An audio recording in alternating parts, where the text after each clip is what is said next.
Hi folks, HR Funk here with part 2 of my review and evaluation of the Tisas PX9 carry. Part 1 of this video was an in-depth shop review of this handgun where I took a close-up look at its features and characteristics, and in part 2 we're going to head off to the range and see how it performs. When I first got to the range with the PX9 carry, the first order of business was an accuracy test from a distance of 15 yards where I was shooting this handgun off of bags, and after that I moved right into some defensive drills, so here's how things went at the range. And for once, my firing point is nice and shady, so we'll see if that helps.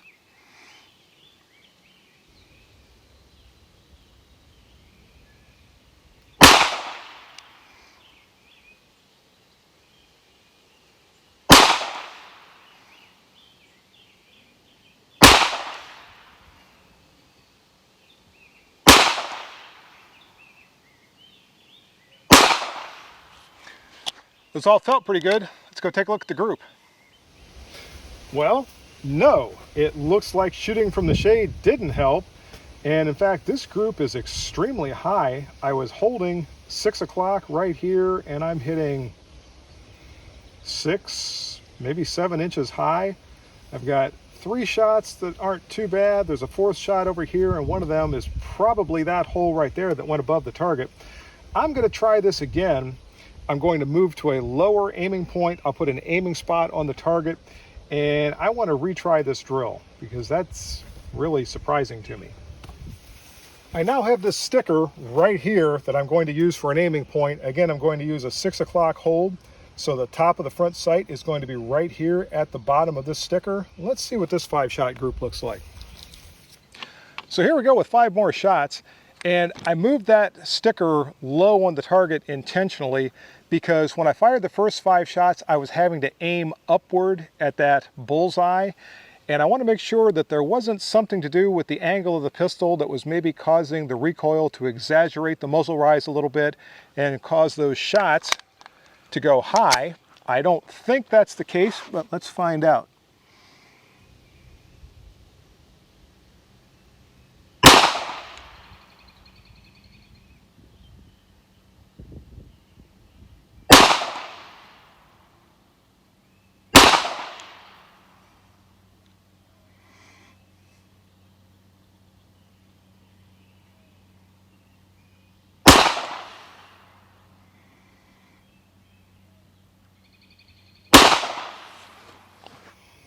So folks, I don't know if the PX9 just doesn't like this ammunition or what we've got going on here, but again, we've got 3 of these shots that are just as high as the first shots were.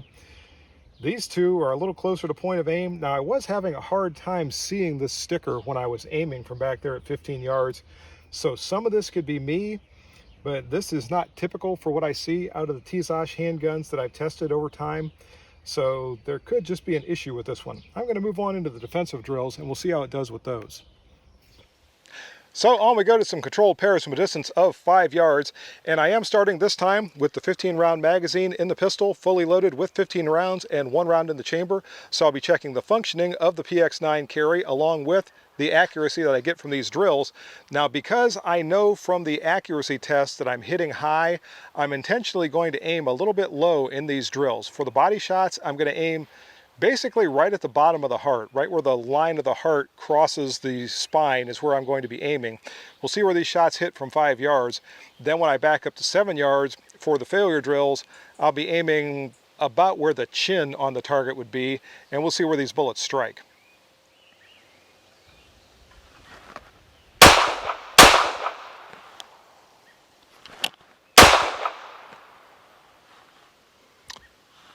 And a malfunction. We had a failure to extract the fired case.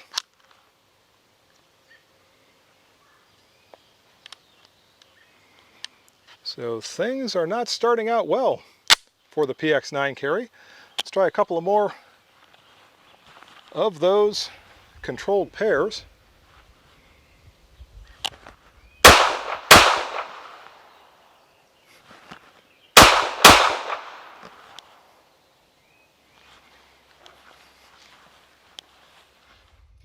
So I'm intentionally aiming right about here.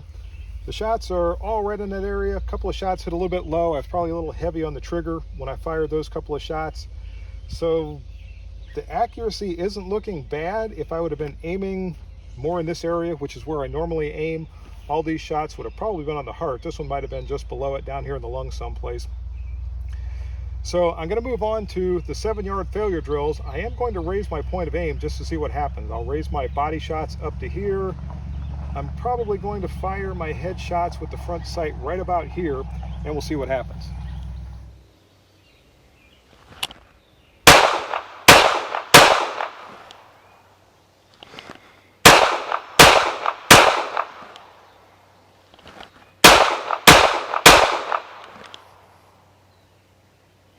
And again, I'm hitting high. I think this was the first one that I fired. And one of these shot, the last shot, I don't know if it was this one or this one. I'll have to go back and watch the tape. But when I fired the shot, I saw the sight was up in this area. I just squeezed that off a little bit too quickly, and it went, again, one of these two. It's probably this one, because I was trying to hold those other ones, as I said, down in this area. But that tendency to hit high is causing me some issues. Now, the body shots don't look too bad down here. In fact, I've got all of them are at least, well, I guess that one's not quite touching the heart, just above the heart and the spine. The rest of them are all at least touching the heart, so not too awfully bad on those, but those headshots leave something to be desired. Now I'm going to back off to 15 yards. I'll try body shots from 15 yards. Again, I'm going to hold right in this area here, and we'll see where they go. And I just released the slide stop to attempt to chamber around to prepare for the 15-yard drill, and that failed to feed. Obviously, just tapping the bottle of the magazine solved that problem. So we are having issue after issue today.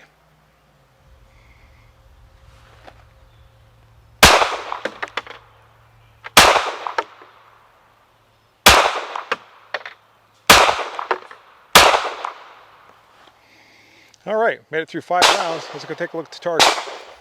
So for the most part, not a bad group from 15 yards. I was holding more in this area here. I've got one shot that went low. Those 4 are probably definitely within 2 inches, probably 1.75 inches center to center from that distance of 15 yards. So I'm going to move back to 25 yards and see what happens there. Because of the tendency for these shots to hit high, I'm going to be aiming right in this area here from 25 yards, and we'll see where these shots go.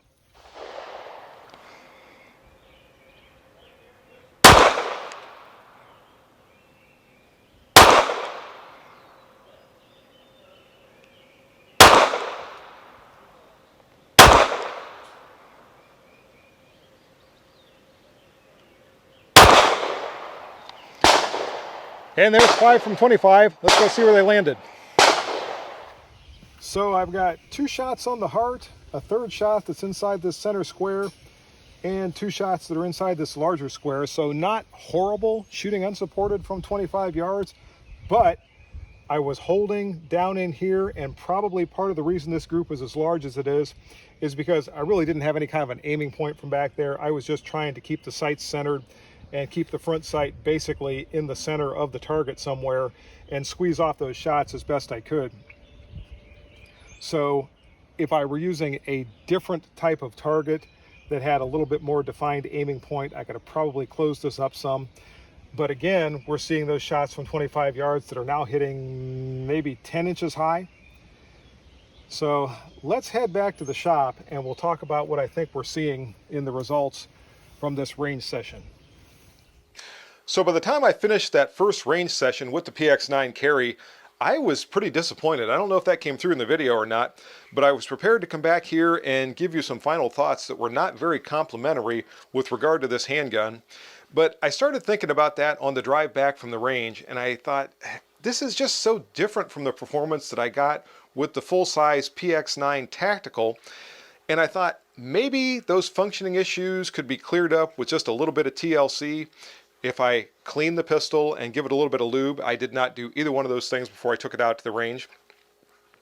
And since this is an optics ready version of the PX9 carry, I thought I can mount an optic to it, and that will do away with that disparity between point of aim and point of impact. And these sights really are not regulated properly. There's no other way around that.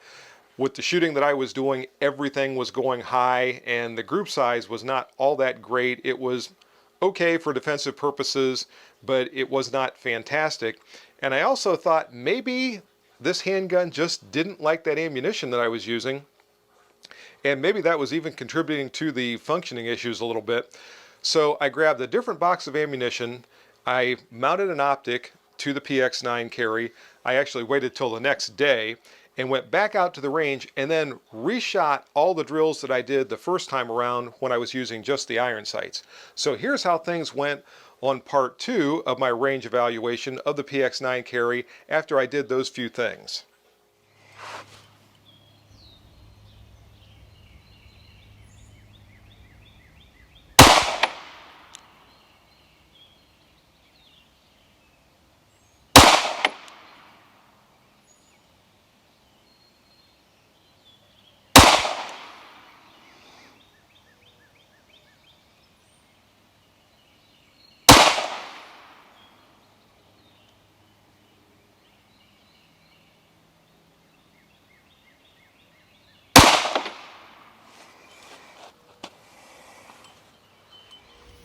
So with the optic, I was able to correct that issue with hitting high from that distance of 15 yards. Elevation wise, that's just about perfect. I was holding the dot dead center here. I might need to give it a couple of clicks to the right. Group size is much better with that Blazer brass ammunition. This is still not exactly what I would call match grade accuracy, but it's certainly good enough for defensive use. So let's move on to the defensive drills now and see how the PX9 carry is going to perform in those.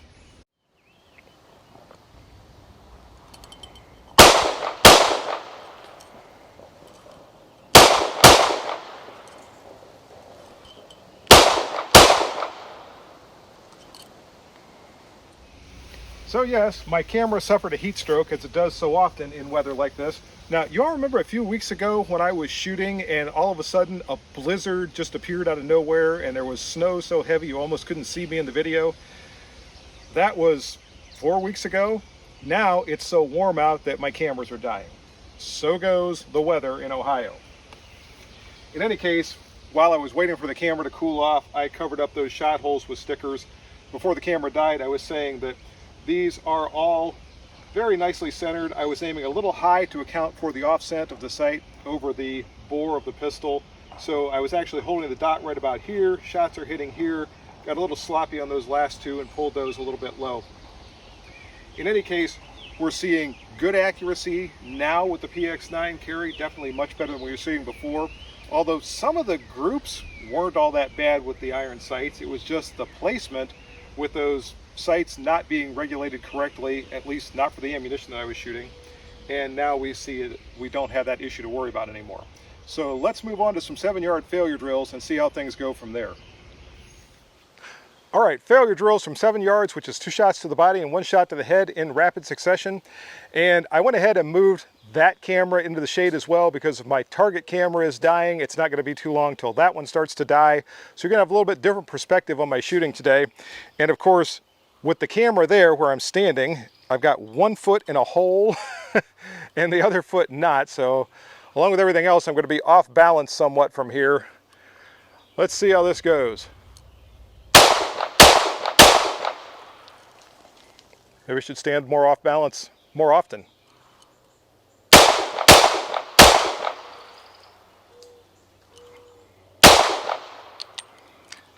And that's what happens when you're moving cameras around and you forget that you have to add some ammunition to finish your next drill. I got 2 good failure drills. Let's take a look at those. Hopefully you're going to be able to see these holes okay, and I'll try to magnify this view somewhat when I get it to my computer and I start my editing. But all of the body shots are basically on the heart. This one clipped the line of the heart right there. No problem with the body shots at all. My 2 headshots are good, maybe just a little bit low, but at the rapidity with which I was shooting this drill, I'm not too upset with those. So that's looking good now that I have an optic attached to the PX9 carry. Let's go back to 15 yards and see what happens there. And by the way, if you're having a hard time seeing these holes, the next time you see the target, stop the video and you'll be able to see red stickers on top of the failure drill holes. So I found another convenient shady spot for my camera. It's going to be a little bit closer than usually I have it positioned when I'm shooting from 15 yards.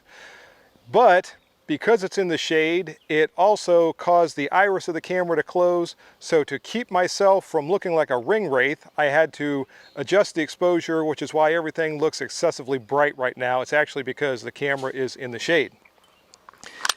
In any case, here we go with 5 shots from 15 yards. And you know what?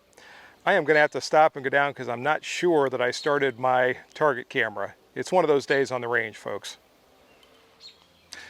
As it turns out, I had already started it. So I'm doing better than I thought I was going to be doing today.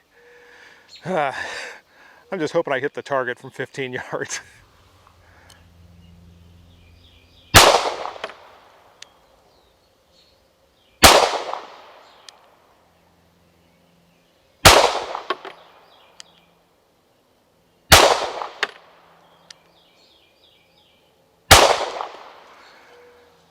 Okay, let's go see if I did. 5 shots nicely centered in the heart from that distance of 15 yards, right where the optic was zeroed. So regardless of how rough things are going on the range, I am really happy with that accuracy from 15 yards. Now I'm going to move back to 25 yards and I'm going to try 4 shots from back there and we'll see where they go. Here we go, 4 shots from 25 yards.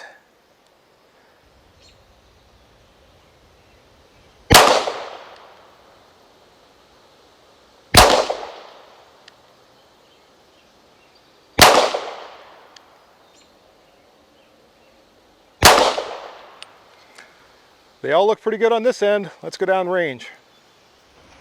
So 3 shots from 25 yards right here on the heart. And somehow I let one of them get away from me. It hit high right here. So this one is undoubtedly my fault with as good as everything else was looking here on these other drills. Somehow or another, I just blew that one. In any case, it's time. With the way things are going here today, I'm not surprised. But it's time to find out if the PX9 carry with an optic attached is a 7-yard tack driver. I'm going to put a tack in the target, load 3 rounds in the pistol, back off to 7 yards, and we'll find out. So here we go. Is the PX9 carry a 7-yard tack driver? Let's see what happens.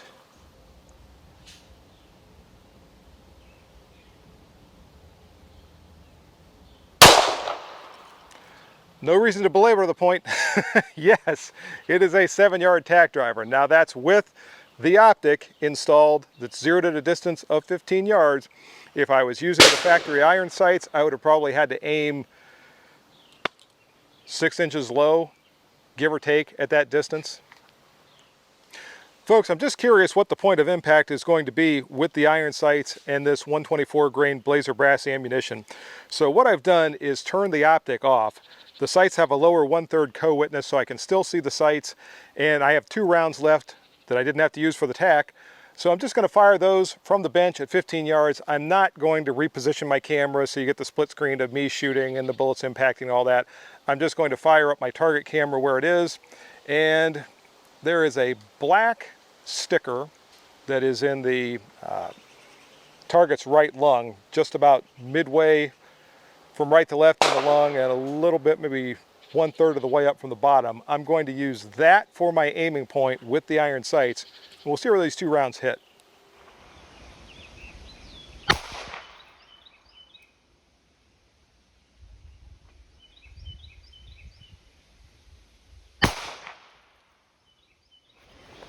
This was my aiming point, 6 o'clock, right here at the bottom of this black sticker. And again, we see these shots hitting very high. That's basically exactly what we saw with the House of Pain ammunition yesterday. I was aiming here, and those shots were all up in this area, and a couple of them were off to the left. And again, that one's off to the left. So the left and right is probably me. but the elevation is not me, and that being consistent with two different types of ammunition tells me that those sights on the PX9 carry are just not regulated properly. So there is an issue there, and I'll talk about this more when we get back to the shop. So that second time around with the PX9 carry, my experience was much, much better.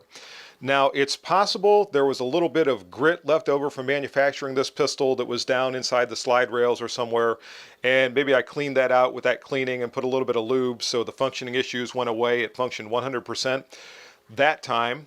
And I also changed ammunition. I was using that 124 grain Blazer brass, and it ran that just fine, so the functioning issues were gone that time. Maybe that indicates a little bit of ammunition sensitivity. Maybe, like I said, it just took a little bit of cleaning and a little bit of lube. Either way, if you get one of these handguns, the lesson here is the same as always. Make sure you test it with whatever ammunition you're intending to use in it, and make sure you get good functioning. The accuracy with the optic installed was also much better. And that point of impact, point of aim disparity that I mentioned a little while ago that I was getting with just the iron sights was completely negated by the optic. All of a sudden, I was now able to fire and aim right into the part of the target where I wanted the shots to hit. And I think psychologically that helped too. I think when I'm trying to hold under and guesstimate about where the shots are going to go and all of that, maybe sometimes that messes with me a little bit. And maybe that's why that second seated or benched group from 15 yards using only the iron sights was sort of vertically stringing. Maybe I was trying to compensate in there somehow as I was shooting that group. I don't think I was. I think I was trying to hold right on that red dot, but again, we got that vertical stringing that was not present when I was firing with the optic. In fact, the groups were all pretty well rounded with the exception of one or two flyers after I mounted the optic. Overall, the shooting experience with the PX9 carry was pretty good. It feels good in the hand. It seems to point pretty well. I like the texturing. I like the rubbery feel of these side panels on the grip. So that was fine. The trigger is actually pretty darn good. When I was conducting the shop review here and I tested it, and it was averaging about 4 pounds for the break, and I noticed a little bit of creep. I even mentioned at that point in the video that shooting it with any kind of rapidity was probably going to keep anyone from feeling that creep that was in the trigger, and it did when I was shooting. And this trigger wants to run fast. It really does. So I was having to make sure that I had a good sight picture and all that before I squeezed off the trigger, because it would have been easy to just wrap those shots off and hope they went somewhere close to where I wanted them to go.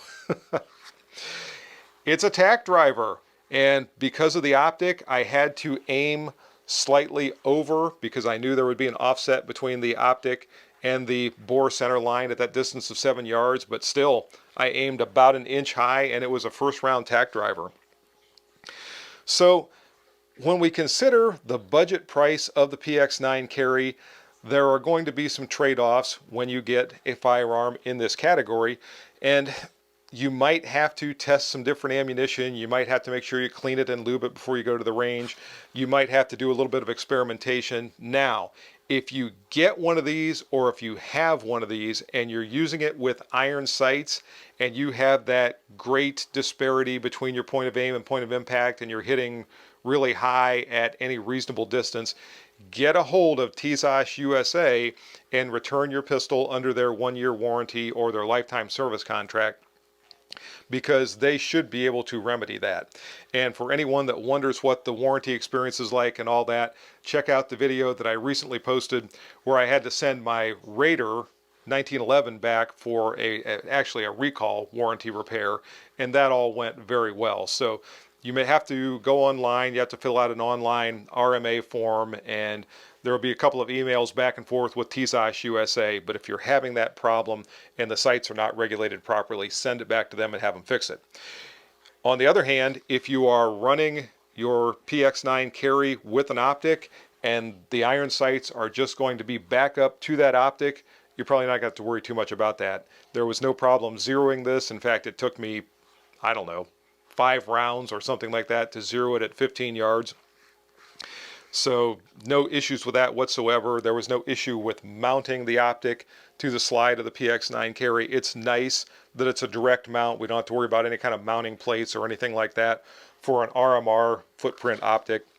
So all in all, like I said, my impression of the PX9 carry at the end of this review is much more favorable than I thought it was going to be when I finished my first range session with it. In any case, that's going to do it for the video today. I hope you enjoyed it. If you have any questions or comments, as always, make sure you forward those to me. Remember, if you purchase anything from Optics Planet, be sure to use my discount code, which is... And if you use that discount code, it's good for 7% off your purchase from Optics Planet. And thanks again to House of Pain Armament for loaning me the PX9 carry for this review. This video would not have been possible without their assistance. If you go to House of Pain Armament or House of Pain Munitions, you can use my discount code there, which is HRFUNK, and that'll save you some money off your purchase from House of Pain. And don't forget the Target sponsor, folks. Go to Target's online, check out their inventory, and see if they have anything that's going to meet your Target needs. See you next time. And until then, good shooting. Bye-bye.